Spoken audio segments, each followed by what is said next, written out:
lecture. It's the final Newman lecture for this year. This year's series here at Divine Mercy University is Man and Woman, Science and Faith on Equality, Difference, and Complementarity. For those who don't know me, Father Charles Sikorsky is my name. I'm the president here at Divine Mercy University. I just want to welcome everyone here and who's watching virtually. I think we're going to have a really interesting talk tonight. Before I introduce the speaker, I'd just like to begin us in prayer. In the name of the Father, and of the Son, and the Holy Spirit. Our Father, who art in heaven, hallowed be thy name.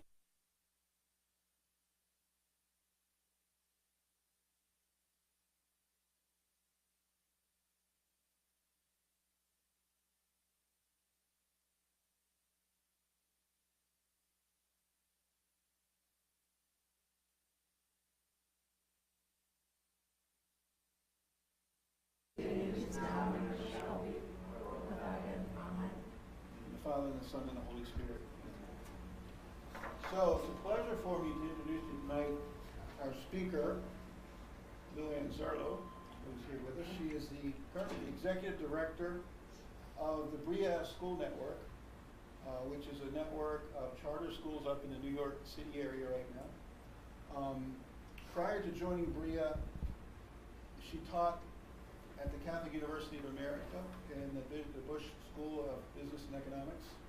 She taught courses in finance and Catholic social doctrine and education reform in developing countries.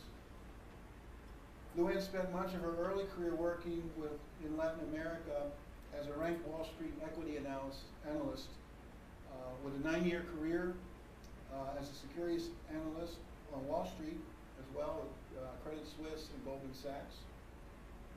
After experiencing the 9/11 events firsthand, she left Goldman Sachs to found and direct a nonprofit organization called Worldfund, whose mission is to raise educational quality in Latin America, with a special focus on Brazil and Mexico. They're headquartered in New York City with branches in Mexico City and Sao Paulo, and they've become the premier NGO that's dedicated to raising the quality of education in Latin America. As Worldfund president, Luanne structured partnerships with places like Harvard University, Dartmouth College, and many local corporations and government education officials to launch innovative teacher, principal training, literacy arts, and science and math programs.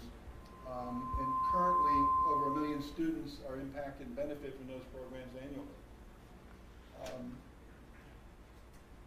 Then in January of this year, in 2018, she became the executive director of the BRIA schools,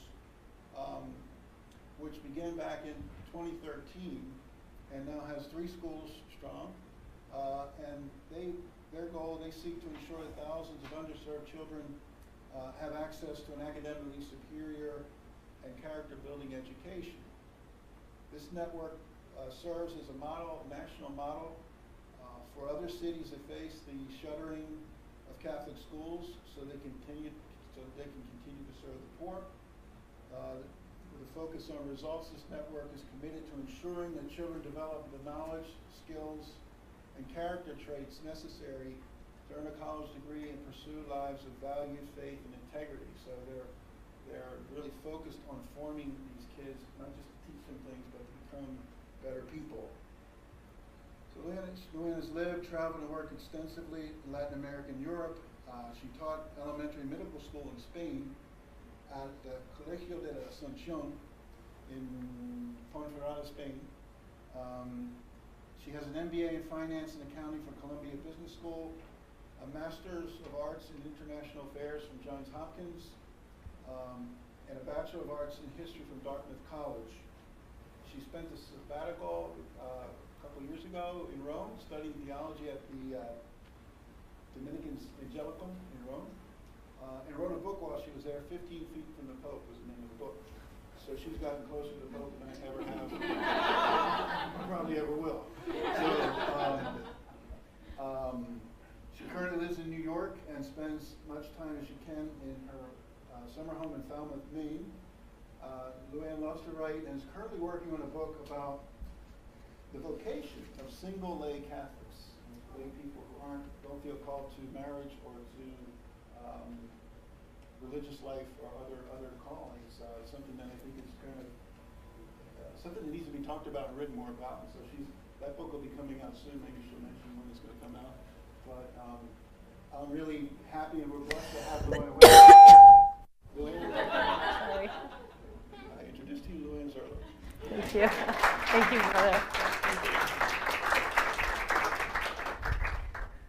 I'm going to just... I apologize. I have some lung ailment, so I hope I won't cough into the microphone. Thank you so much, Father. Thank you for inviting me. Also, Father Prezzuti. I appreciate the opportunity to speak with you, and it's given me a lot to think about in recent weeks. So this is what I'm going to try to talk about tonight. Some basic, easy questions. Why did God make man and woman? Unimodal, binary, or uniduality, playing in a male sandbox, single-sex bathrooms, not boardrooms, and a few concluding thoughts. So this is a quote from Dorothy Sayers in response to being asked to write something about detective fiction from a woman's point of view. And I came across Dorothy Sayers recently thanks to a famous track on education, classical education she wrote called The Lost Tools of Learning. And these schools that I helped direct in the South Bronx, the BRIA network of schools, were based on the classical tradition. So anyway, she wrote a pithy essay called Are Women Human?, where this quote comes from. And she died in 1957 and had an extraordinary career: English scholar, theologian, playwright, lecturer, essayist, detective fiction writer, a bit of a Renaissance woman. So, truth be told, this quote kind of characterizes how I originally had been thinking about this theme, because I've not been one to focus that much on my sex or my gender expression, if you will. I've just sort of gone through life led by the nose of my curiosity, and rarely have I thought that I shouldn't pursue something just because I was a girl or woman. I never thought about doing my work from a female perspective either. My secular feminist friends tell me that we enjoy this liberty because of the hard work feminists of years past, and I don't actually entirely disagree. I'm a child of the 80s and entered Wall Street in the early 1990s, a decade of great opportunity for women in Wall Street, because it was experiencing one of the most robust bull runs during the decade of the 90s, so it created opportunities for many of us. When I was asked to speak to you about the woman's perspective on business, I readily agreed. It's my want to just jump into things, but putting pen to paper has forced me to reflect deeply upon what it means to be a woman in a man's world. And as if I've experienced more and taken on leadership roles, I've come to recognize that my experiences on Wall Street and beyond have indeed been colored by the fact that I'm a woman. But frankly, I think my experiences have been influenced even more by my God-given traits and family context in which I was born, and the fact that I was not called to physical motherhood.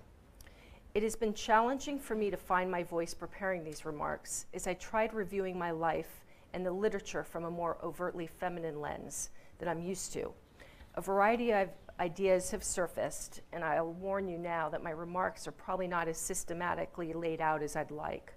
Many of us are still grappling with the question of how to be true to our identity as women in today's advanced economy. Let me start out with a bit of biographical information. I never planned for a career on Wall Street. I just sort of landed there after completing an MBA.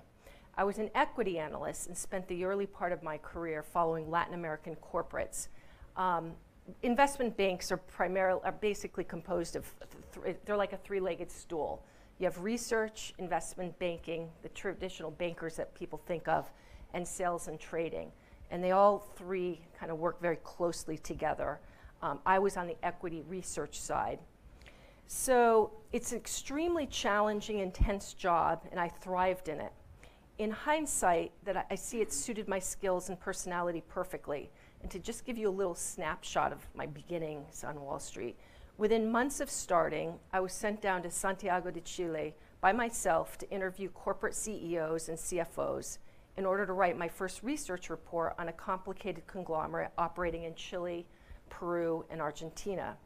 So I had to get up to speed on various businesses of the company operating in multiple markets, the differences in accounting standards, and then lead information-seeking discussions in Spanish in order to surface enough data to conduct a financial valuation of the company and write a 50-page or so report, thankfully in English, which outlined my findings, and then which one would have to present to investors around the world. A few months later, I was sent to Lima, Peru to prepare the first research report on the two state phone companies before they were privatized. As I reflect on this, I think, how the heck did I do that? I remember being a bit frightened and overwhelmed, pulling in all-nighters, trying to prepare financial statements in Spanish before my first meetings. And I worked like a dog, we all had to, but I thrived. And I was successful on Wall Street for the following reasons. Timing, as I mentioned, the go-go 90s were good to everyone. And working in a virgin territory, if you will, Latin America also created opportunities. 2, God, in his infinite wisdom, made me fearless and competitive, especially, I think, relative to other women. I never assumed that I couldn't do what a man could do.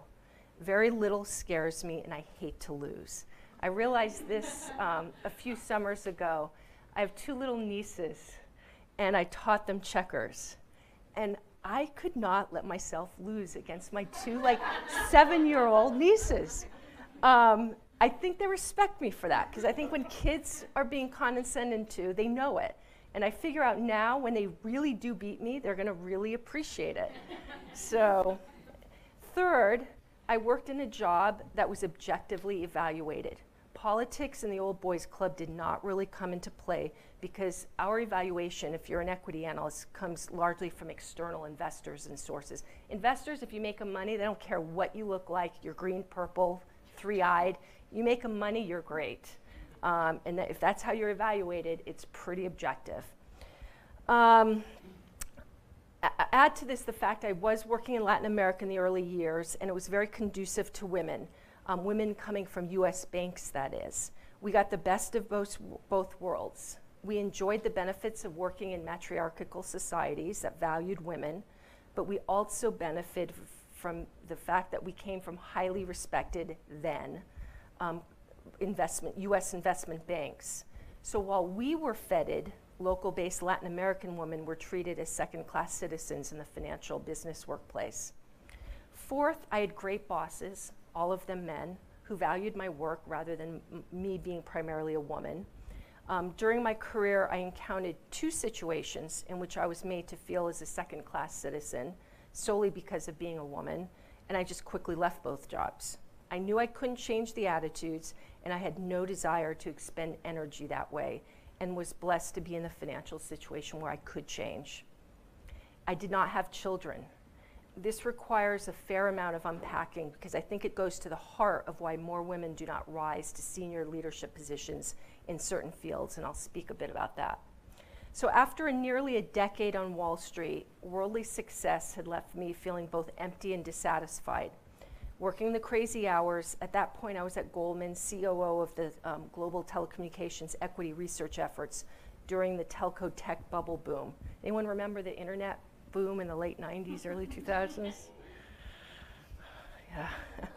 Yeah. Traveling constantly, earning a fair amount of money, successful from a worldly perspective, yet I couldn't get it out of my head, the thought that there had to be more than this. Around 2000 or so, I embarked on a journey to discover who I am in relation to God, as opposed to a product of what I did. For many in the business or finance world, it's hard to develop an identity beyond one's business card, especially with a card with the name of Goldman Sachs on it.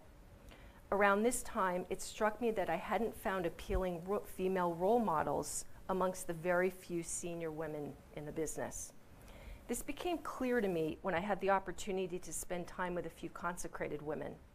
They were joyful and conveyed a sense of peace. It made me realize that I'd seen little joy and little peace amongst the senior women I encountered, and also amongst the men, although for the men, it just seemed less obvious. Then 9/11 happened. I was downtown, a few blocks away, had to make the big exodus uptown. It gave me the impetus I needed to make a change. I left Wall Street in the summer of '02, founded the not-for-profit that Father mentioned, and that continues today. After 11 years of leading that not-for-profit, I discerned it was time to move on, and what gave me the final push or courage I needed was the morning I was going to tell the board that I was leaving the day-to-day operations was 11 of February 2013. Does anyone know what happened that day? Yep. Pope Benedict abdicated, and I thought, gosh, if the Pope can do this, I can leave. I really thought that. It was a painful day on many levels. I spent the 4 months in Rome studying at the Angelicum, and then taught for full-time for 3 years at Catholic University. So I like to get to the root of things, and so I figured I'd start from the beginning, in the very beginning here. Much of this section comes from the work of Father Wojciech Giertek, theologian of the papal household. He's a Dominican, as all papal theologians are. I took a class from him when I was in Rome, and he's been a great influence. And I hope I do him justice, because I think his clearly articulated insights are so relevant to today's environment and to women. So Father Giertek would ask, why did God make man and woman? How does original sin distort man and woman? And what do the Gospels say about man and woman? What is the ultimate purpose of sexual differentiation? Father Giertek introduced me to a profound book published in 1985 titled Femme qui es-tu? Woman, Who Are You? By French laywoman Nicole Échivard. In a talk titled The Human Vocation, Being Icons of the Icon, Father Giertek referenced this book and the Sistine Chapel, which I do here today. Take a look at the iconic image on the Sistine Chapel ceiling. We see God the Father extending his life force to Adam through the anticipated touch of his finger. Now take a closer look. Who's peering out beneath God's left arm? Why, a woman, Eve. Could it be that God had been planning to create Eve from the very beginning and purposefully saved her for last? Échivard writes, quote, "The first in the order of intention is the last in the order of creation," unquote. Now quoting Father Giertek, "As God's last act of creation, he created Eve, in whom the image and likeness of God seems to be more resplendent and evident.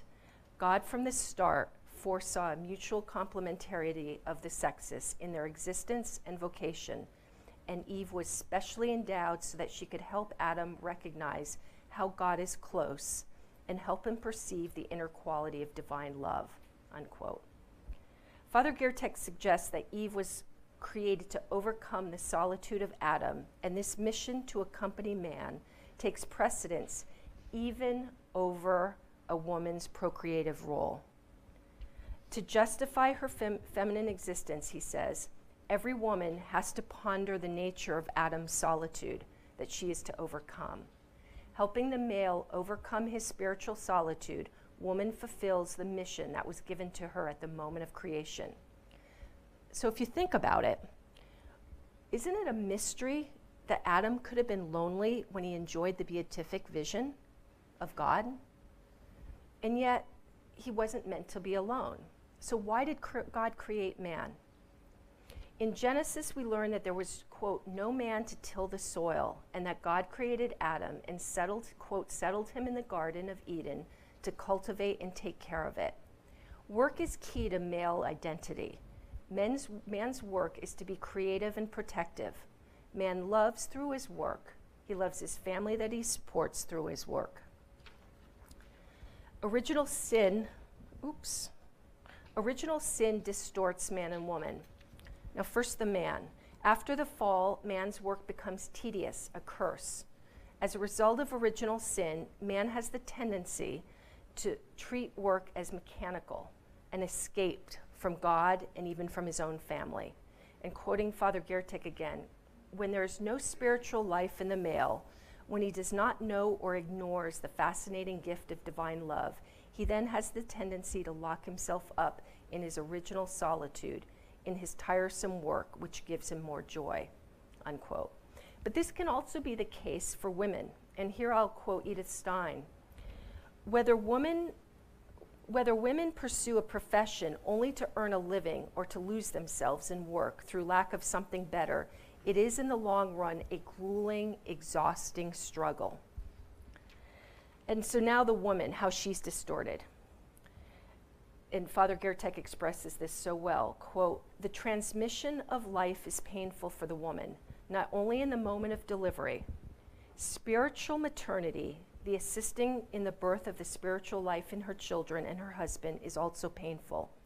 She often has to persevere in difficult faith, standing beneath the cross that is her own husband, waiting for divine life to be born in his soul. She is tempted to present herself to the male in such a way that he then uses her and abuses her with no concern for her dignity, true needs, and physical and spiritual richness. This original wound that urges her to succumb easily to male manipulation has not only an erotic dimension, it appears also in her social relationship with men when she easily accepts a servile position." JP2 in Mulieris Dignitatem tells us that, quote, "It is the task of all, both men and women, of every generation, to overcome this consequence of original sin." And finally, the practicality here of Edith Stein. She warns that women's disposition of sympathy for others can turn into excess of interest, busybodiness, sticking your nose where it does not belong. In this way, the original gift is disfigured, and she recommends, quote, "efficient, unaffected work as a remedy for all typically female ailments, for a spot of male character is antidotal to the femininity in excess." What do the Gospels say about man and woman? In the Gospels, there's no such thing as a vocation of woman. Men are called by Jesus, and yet these men, the apostles, prove over and over that they need to be freed from fear and from their own self-oriented expectations. Father Giertek writes, quote, "The women are not called. They come on their own, moved by love that they find in their hearts. If, according to Genesis, the woman was created with a mission to overcome the spiritual solitude of the male, then in the Gospels, that mission is extended to overcoming the solitude of that male, that is Jesus. In the Gospels, the women follow Jesus spontaneously. They feed him, give him water to drink, pour ointment on his head, are present at the crucifixion, and they return to follow up in the funeral rites. In the church, it is the women who ensure that Jesus is not left alone in the tabernacle. They are concerned that the celebration of the liturgy be beautiful and animated by faith. And they convince men in the church that power is not most important, not even sacramental power. What is essential is faith that is operative in love. After all, the church is more Marian than Petrine. And how is male love presented in the Gospels? In the economic sense. It is making a home for the woman. Both Joseph and John made a home for Mary. He expresses his love for her when he's open to what is most spiritual and profound in her, and he allows that to change him.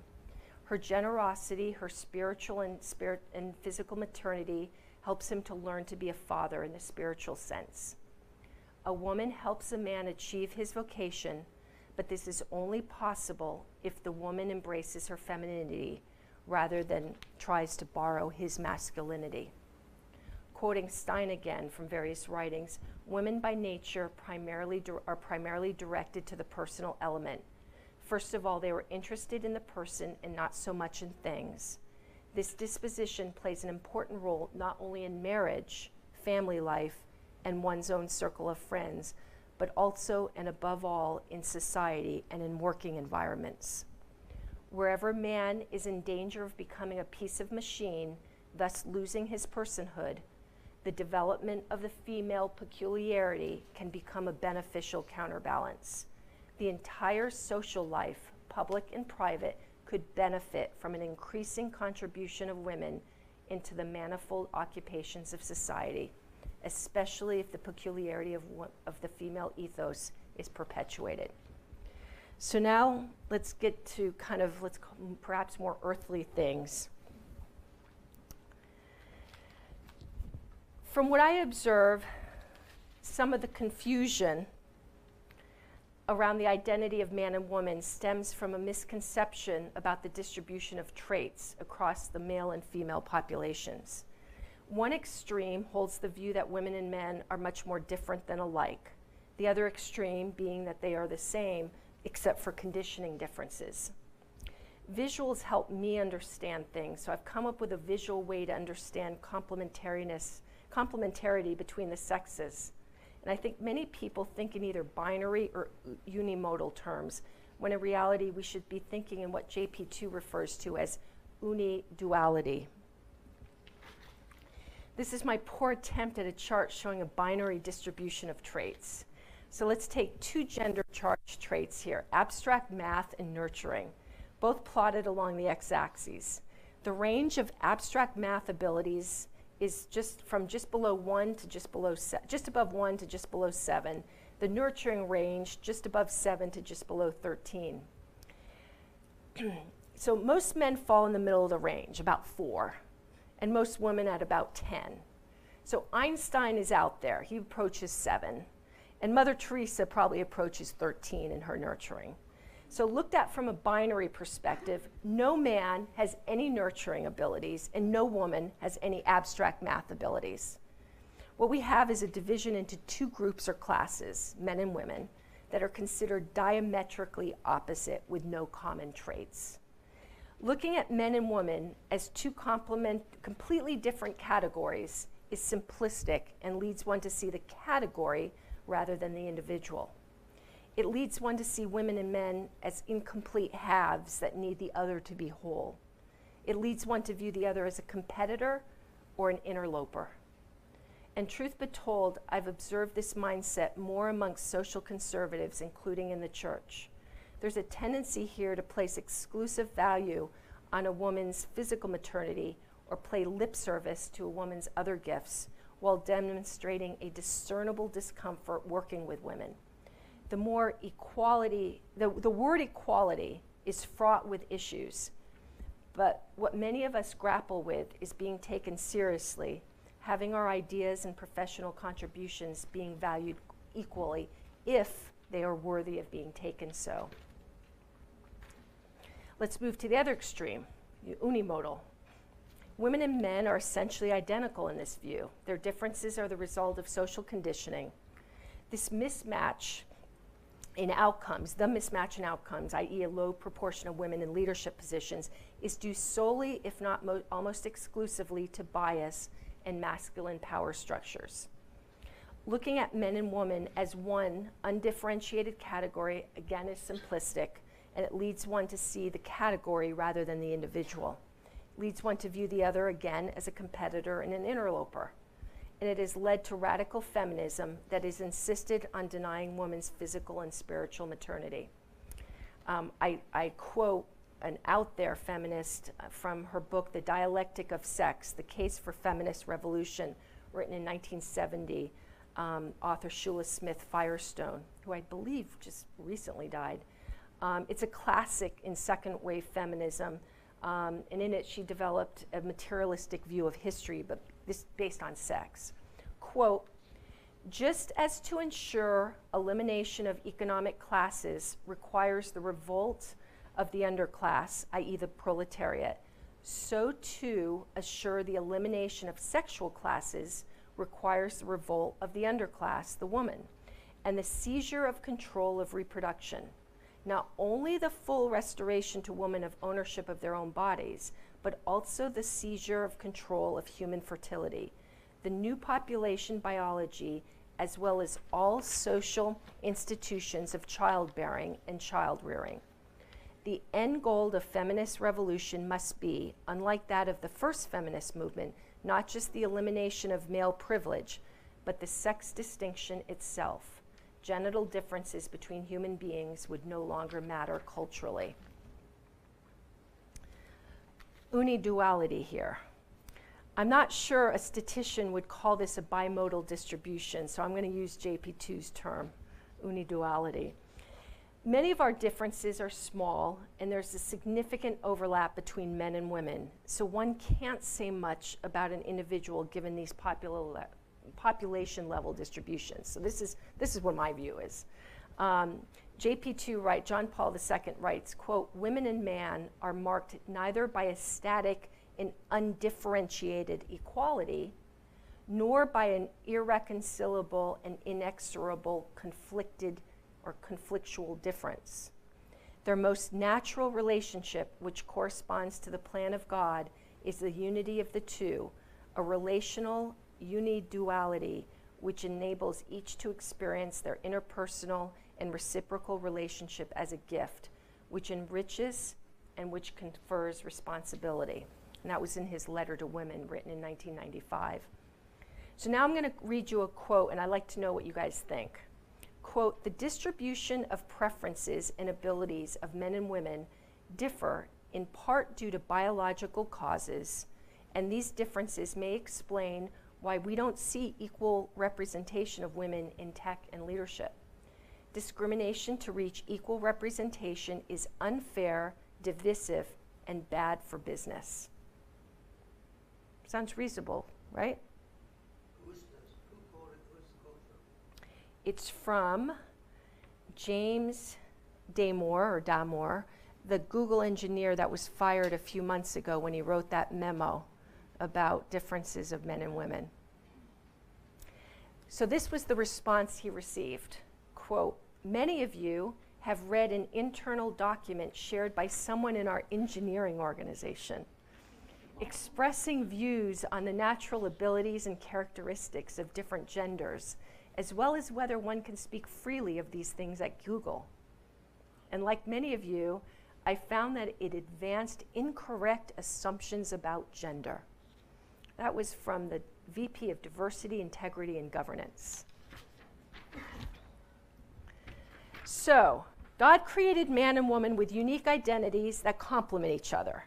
There's a fundamental difference between man and woman, but it is not the only difference. So how do we balance the fact that there are profound differences in our identities as man and woman, but yet each of us has a unique set of traits, abilities, and preferences which overlap considerably between the sexes? Not always an easy answer. What does seem clear to me is that we must not overemphasize categories to the extent we are doing today, whether it be by sex, race, or sexual orientation. It's easier to think in terms of men and women, black and white, than in the detailed practical terms of this created person or that created person with X skills, Y passion, Z disposition. We do not want to subvert our personal natures by seeking our role as a woman in society before examining our role as a person with a unique set of gifts. And we might ask ourselves, how useful is thinking in categories? And I'll quote Dorothy Sayers again in her essay, Are Women Human? Quote, what is unreasonable and irritating is to assume that all one's tastes and preferences have to be conditioned by the class in which one belongs. That has been the very common error into which men have frequently fallen about women. And it is the error into which feminist women are a little inclined to fall about themselves. I think I have time to read another quote that I think is hysterical from Sayers. She was a funny woman. Quote, when the pioneers of university training for women demanded that women should be admitted to the universities, the cry went up at once, why should women know about Aristotle? The answer is, not all women should be the better for knowing about Aristotle. Still less, as Lord Tennyson seemed to think, that they would be more companionable wives for their husbands if they did know about Aristotle. But simply, what women want as a class is irrelevant. I want to know about Aristotle. It is true that most women care nothing about him, and a great many male undergraduates turn pale and faint at the thought of him. But I, eccentric individual that I am, do want to know about Aristotle, and I submit that there is nothing in my shape or bodily functions which need prevent me knowing about him. So. And then finally from Edith Stein, whom I love. No woman is solely a woman, but each woman is unique and possesses an individual disposition in the same way as men. This particular disposition determines the competence for this or that profession, artistic, scientific, technical, whatever. So playing in a male sandbox. As we reflect upon women in the workplace, and especially in a business context, it's helpful to note that cultural norms are not the same as identity, and cultural work norms have changed considerably in the last century and a half. In traditional society, the sphere of work and the family life were commonly not separated in space.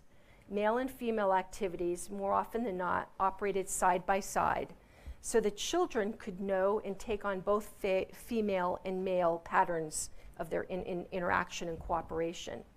So this is a stained glass window in St. Joseph's Church in Greenwich Village. I actually just took it Sunday. I was at a baptism there, and it shows, I think it's beautiful, it shows Joseph and the child Jesus working at home, as was typical throughout the centuries until about the 19th century, when the Industrial Revolution hit. I'd venture a bet that Jesus helped Mary wash, card, spin, and weave wool. I'd also venture a bet that Mary helped Joseph with his carpentry projects. You see them beautifully working together as a family unit. After industrialization, the sphere of work as a public activity and the family life became separated in space. The father was expelled from the daily family routine as he returned back late from his work from the factory or in the office. And in this way, children began to relate to their father's responsibilities mainly as one of earning money. Thus, the modern family diminished the role of the man as a father devoted to the responsibility for children's education and socialization, which became primarily the domain of the mother. So why did women leave the family for the labor market? A few reasons.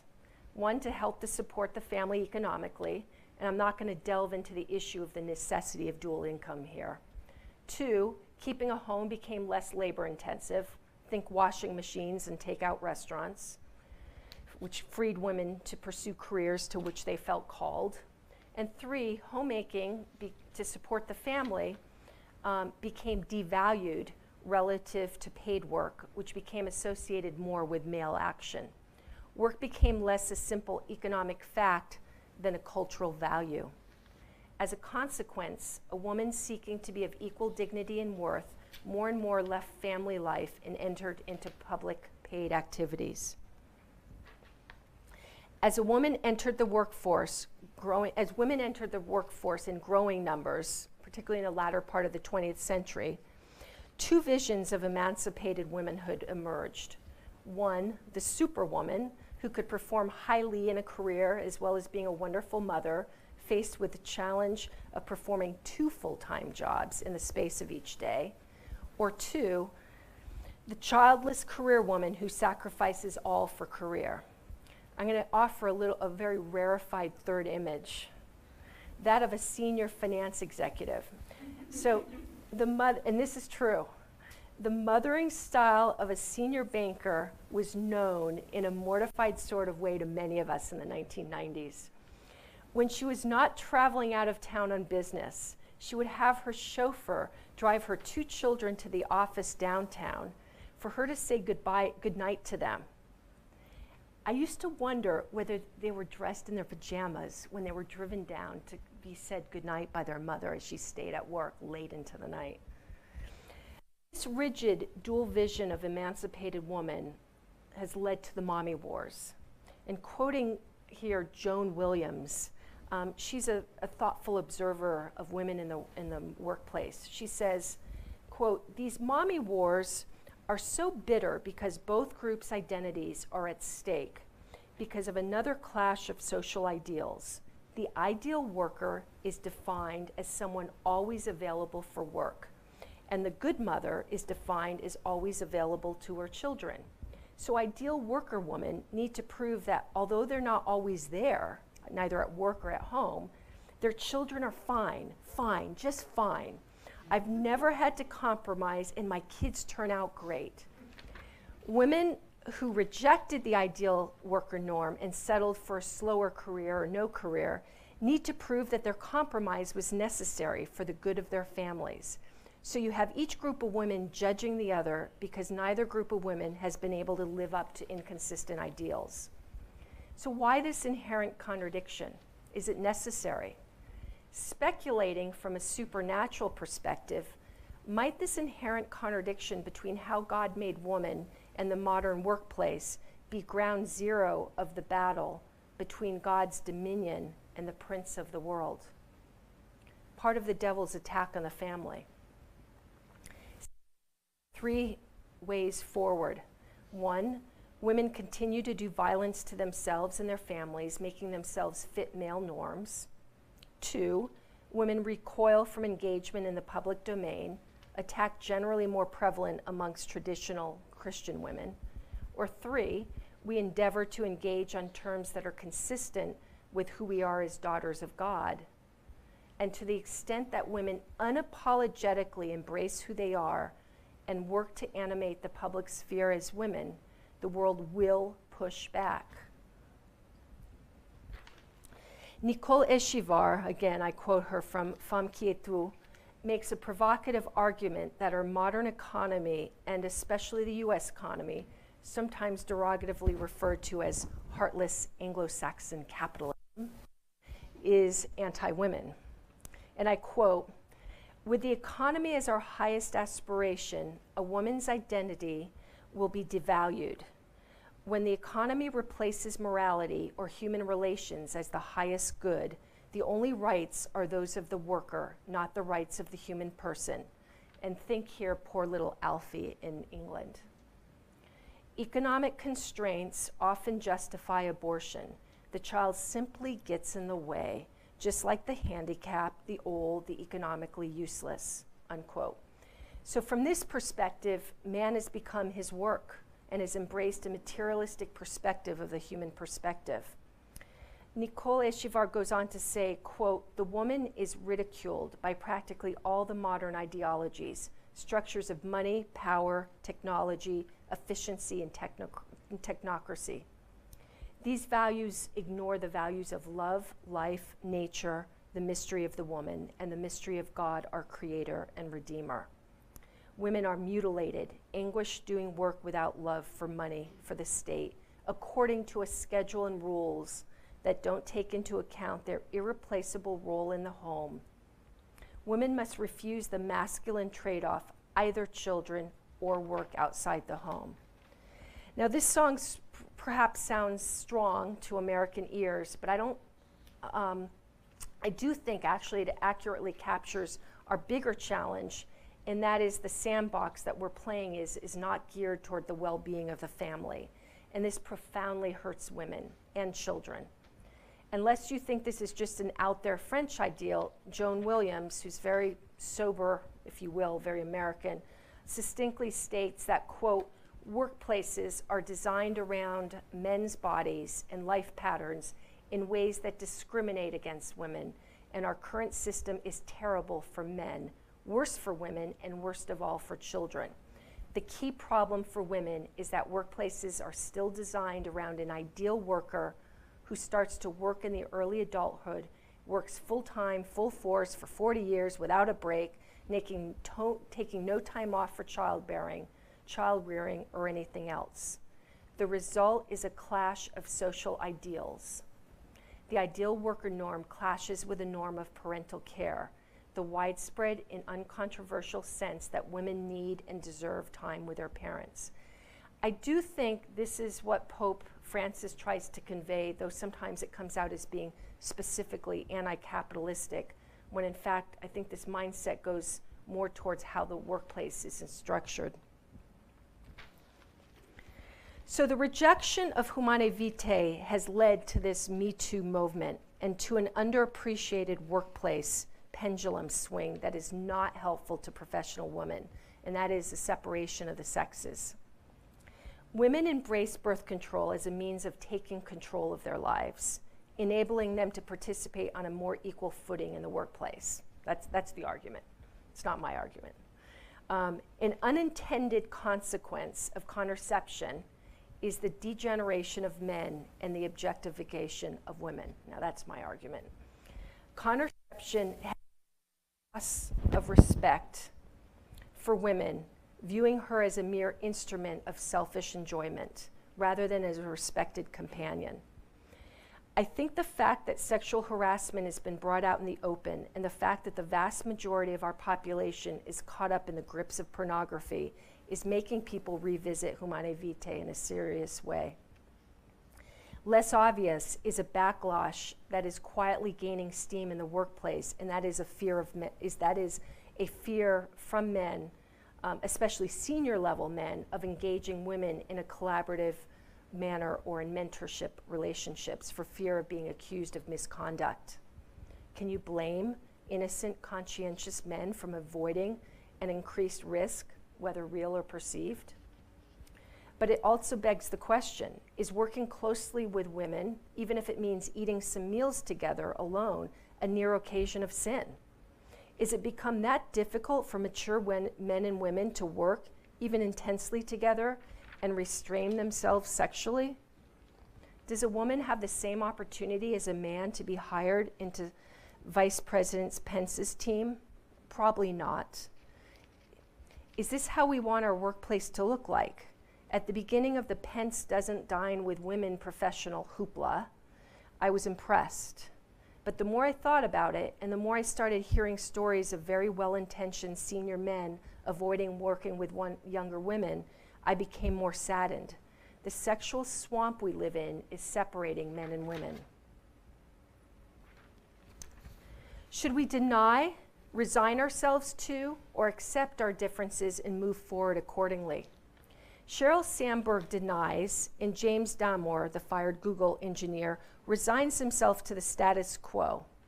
Is there a third way, though? In Jane Damore's now infamous memo, he describes the average woman as having, and I'm going to quote him again, openness directed towards feelings and aesthetics rather than ideas. Women generally have a stronger interest in people rather than things. They tend to be more empathizing than systemizing. These two differences explain why women prefer jobs in the social or artistic areas versus men who like coding because it requires systemizing. Comparatively, more women tend to work in the front end, which deals both more with people and aesthetics. This, Damore says, leads to women generally having a harder time negotiating salary, asking for raises, speaking up, and leading. This is the one I love. Neuroticism, higher anxiety, lower stress tolerance, may contribute to the higher levels of anxiety women report and to the lower number of women in high-stress jobs. Maybe, it could be, I don't know. The conclusion one can easily draw from Damore's characterization of the innate differences in women, between women and men, is there's not much that can be done, and it is what it is. I don't think that's necessarily fully accurate description of what his stance is, but let's interpret it that way, and I think a lot of people have interpreted it that way. In contrast, we have Facebook COO Sheryl Sandberg. She also articulates the differences between how and many women operate in the workplace, but she lays the blame on social conditioning rather than innate differences. Quote, "We hold ourselves back in ways both big and small by lacking self-confidence, by not raising our hands, and by pulling back when we should be leaning in. We internalize the negative messages we get throughout our lives. the messages that say it's wrong to be outspoken, aggressive, more powerful than men. We lower our expectations of what we can achieve. My argument is that getting rid of these internal barriers is critical to gaining power. Career progression often depends on taking risks and advocating for oneself, traits that girls are discouraged from exhibiting. So for Sandberg, and also for Jordan Peterson, by the way, women just need to buck up, act more manly. Probably correct on some level, but obviously fraught with issues. And here's, I'm going to quote where Sandberg gets it really wrong. And this is a variety of sentences from her eponymous Lean In book from 5 years ago. Are there characteristics inherent in sex differences that make women more nurturing and men more assertive? Quite possibly. But still, in today's world where we no longer have to hunt in the wild for our food, our desire for leadership is largely a culturally created and reinforced trait. How individuals view what they can and should accomplish is in large part formed by societal expectations. Our stereotype of men holds that they are providers, decisive, and driven. Our stereotype of women holds that they are caregivers, sensitive, and communal. Even if mothers are more naturally inclined towards nurturing, fathers can match that skill with knowledge and effort. As Gloria Steinem once observed, it's not about biology, but about consciousness. So even if mother knows best is rooted in biology, it need not be written in stone. Study after study suggests that the pressure society places on women to stay home and do what's right for the child is based on emotion, not evidence. So I'm running short. I'm going to try to finish it off here. What I'd like to say is gender gaps do not necessarily imply our anti-female bias, but bias does exist. Our goal should not be numerical parity, but to acknowledge our innate differences between man and woman and also provide the same opportunities. It requires an adjustment in how we think. And I do think women in more positions of leadership will support a reshaping of workplaces around values that support the family. Careers definitely have to be more flexible. FaceTime is something, the real FaceTime in person, which still exists, has to end. You know, I was at dinner last night with a board meeting, 4 other men and me, and somehow the topic got around to women and men in the workplace. It just naturally, I didn't even bring it up. And all 4 men agreed that, no, let me back up. 3 of the men who are older, in the 50s, agreed that men tend to make it higher in finance because they're willing to put in more real FaceTime versus virtual FaceTime. And they acknowledge that women get things done a lot faster and just don't have the desire or the time to put in FaceTime, so they go home earlier. And it was fascinating because it still really exists. This picture cracks me up. They look so happy. Reminds me of a meeting of the Roman Cura. So I'll just end on, why aren't there isn't there greater balance in the workplace, especially those in like work jobs that enjoy higher prestige and higher remuneration, like business and finance? And it's murky on the surface. You know, on one hand, women have made huge strides in recent decades, and men in the aggregate have fallen behind. On the other hand, in certain work environments, the numbers remain highly skewed and women have not risen to senior positions. And I'll just say here, the failing men issue is critical, and it's a topic of many lectures. 2014 was the first year in which more American women have graduated from 4-year colleges than men. The gap is widening. Men are unemployed at much greater rates than women. And women actually, young women in urban areas actually earn 8% more than men. Unemployed men hurt women. And I would argue it's one of the reasons why today 50% of American adults are unmarried. So the female advantage, we know, disappears as you go up the ladder. There are various reasons for this, which I'll just, in a nutshell, we have to prove it over and over again to rise. We have to walk a very narrow tightrope between not being too aggressive but not being too passive. She's assertive, then she has strong elbows or sharp elbows, and that can be hurtful. Material wall. There's nothing more that reduces a woman's income than having children. Women with children are 79% less likely to be hired and half as likely to be promoted and earn a lot less than women with identical resumes without children. And then finally, something called the tug of war. This is happened more amongst probably my generation and older, and that is women don't help out each other. You know, they kind of the sense being if there's only a couple of positions at the top, it is not good to help a fellow woman rise to the top. It's a zero-sum, zero-sum kind of mindset.